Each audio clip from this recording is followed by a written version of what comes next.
know exactly what I was expecting from a movie called Deathbed, the Bed That Eats. And I think I know what all of us were expecting. We were expecting something like this.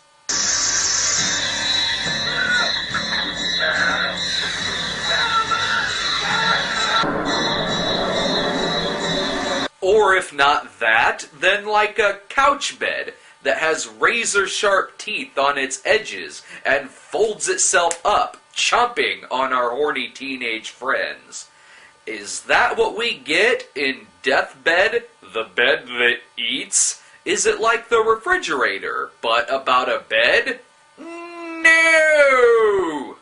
Who would have thought that a movie that admittedly is about a killer bed is actually some kind of exploitation art film, where characters speak to each other in an internal monologue, statues bleed tears as if they're posing for a Caligula knockoff, beautiful flowers grow in the garden once the bed eats, and there is an artist living inside his own painting within the walls of the mansion. And he says lines like this. I've been imprisoned behind my painting in this limbo for 60 years now since my death. I think half that time I've spent in listening to that monster snore. Maybe he's just talking that way because he is an artist. I know I talk that way when I'm off camera. But no, this is how everyone else in this movie talks. What have you been reading that we couldn't find you? A book of dead people. I'm in it, and you are too. I'm not in here. There's nothing in here. It's as if Ingmar Bergman went insane and made a movie about a killer bed. How insane, you ask?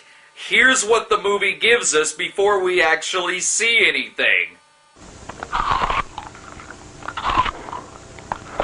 Oh, I'm sorry, this isn't the movie. This is just the sound of Gene Shalit watching the movie. Deathbed, the Bed That Eats, divides itself up into 4 chapters. Breakfast, lunch, dinner, and just desserts. God bless the USA, a nation so fat even our movies get 4 square meals a day. Have I mentioned that this bed can also do other things too, like sleep?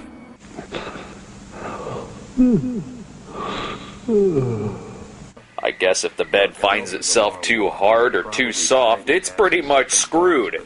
Breakfast is made up of a young couple who breaks into the abandoned mansion that contains the deathbed to get their freak on. Oh yeah, nothing spells romance like a nice bottle of Merlot and the Colonel. Jesus, if you want to get any more romantic, just get her a Big Mac and take her to see Ringmaster. Yeah. Now, I know we all want to know how the bed eats, and I couldn't explain it if I wanted to, so I'll have to show it.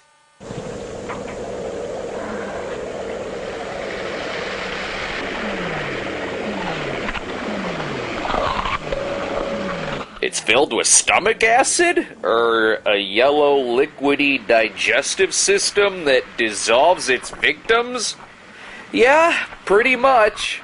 You'd think it'd be more effective if the makers of this film just used an actual waterbed, but sinking into the mattress to a liquidy center, that works? Oh yeah, the bed can also drink, too. After SpongeBob SquarePants, I no longer question the logistics of being underwater and drinking something other than water.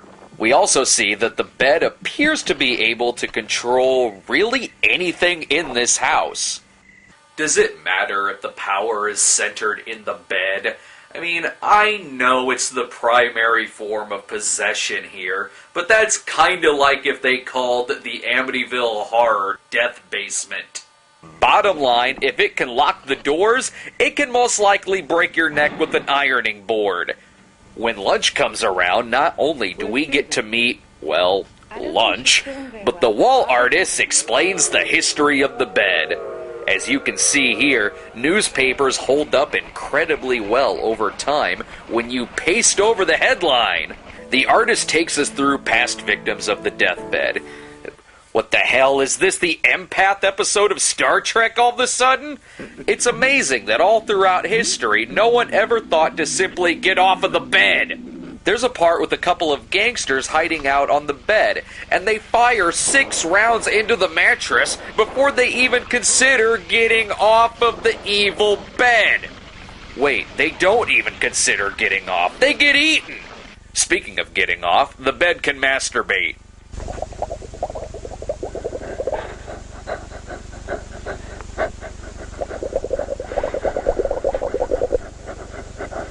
Well, I wish I had that excuse when I had to explain the stains on my old bed. You're probably wondering how the bed became evil. Leave it to this movie to make something as simple as that complicated.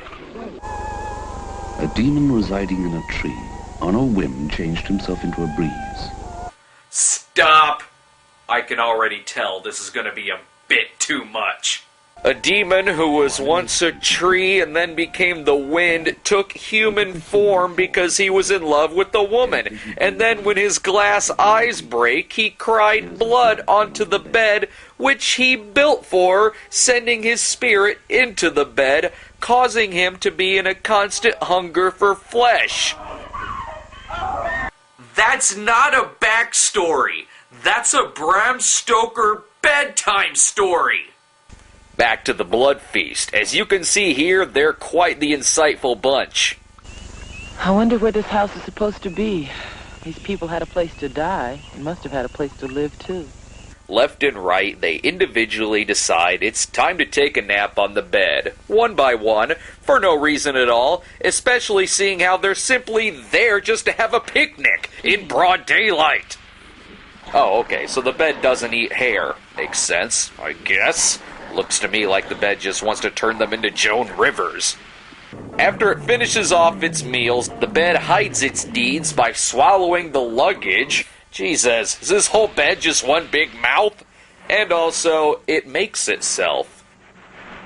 Ever since I was a child, I wanted a bed that made itself.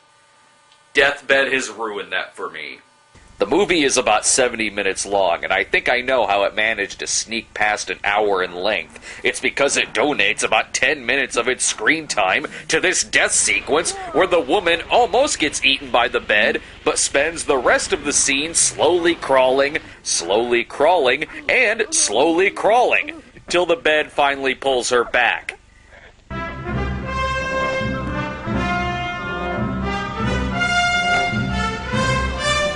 In the dinner sequence, the brother of one of the would-be victims goes searching for his sister.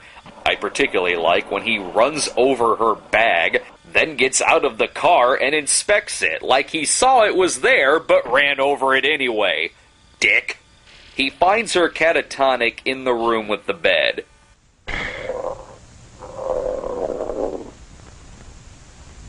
That's another thing about this movie. No one has any kind of realistic reaction to anything that goes on here. A woman gets sucked into the bed. Nothing. Lady witnesses it. Nothing. Man gets the flesh of his hands peeled off, and he treats it like a paper cut.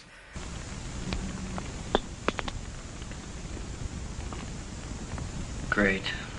It's okay, though. At least now he's a lock for his Men Behind the Sun audition.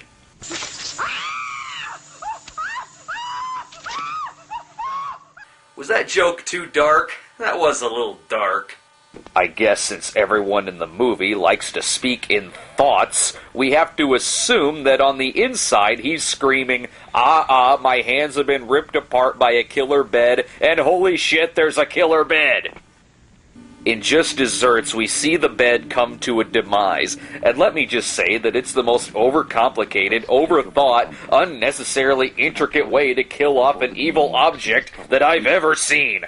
All you gotta do is just carve a circle in blood around the bed, outline 2 circles in the lawn, gather some bones from the bed's victim to place in the circle, strip down nude in the outdoor circle, which teleports the bed outside, causing it to go up in flames, ridding the world of this evil lucid dream once and for all. Was that the hardest way to light something on fire that they could think of? Christ, if your end result was just torching the thing, just give Beavis a lighter. He could defeat your deathbed in 5 seconds. Speaking of deathbed in 5 seconds...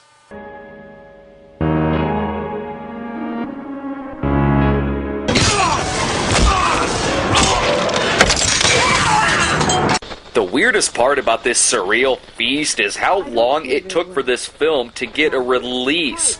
Written and directed by a one-flick wonder George Barry, the film was made in 1972. It didn't get a print made until 1977 and spent 30 years in obscurity until finally getting an official release in 2003. It took 30 years for this movie to get a legitimate release. 30 fucking years. Even the worst movies I've reviewed probably didn't spend more than 2 or 3 years on the shelves. Christ, I bet fucking Porno Holocaust was released a whole 2 fucking hours after it completed its initial filming. All I'm saying is that this is a movie that's hardly so bad that it should have been neglected a release for over a whole generation. It's arty, pretentious, feels like a class film, and... Wait. Does that mean that I like it? I did compare it to Bergman earlier. Could it be that I, the cinema snob, have found a movie post-episode Sallow to wet my teeth? If only I could speak beyond this painting and warn them. If only the demon would dream. Oh, giant TV television with your plastic screen mocking my every reaction to your wretched moving pictures. You show me images of nudist zombies, Turkish space warriors, and pornography of the Nazi ilk, yet all I have wished for is the tiny bit of pretentious morsel that only you have the power to deliver. And deliver it seems that you have. But for how long? What will the picture box bring me next? Cannibal Confederates? Creepazoids? Another non-troll troll sequel? Did I leave my Hot Pocket in the microwave? Oh, bollocks. And yes, I am fully aware that my thoughts have a British accent.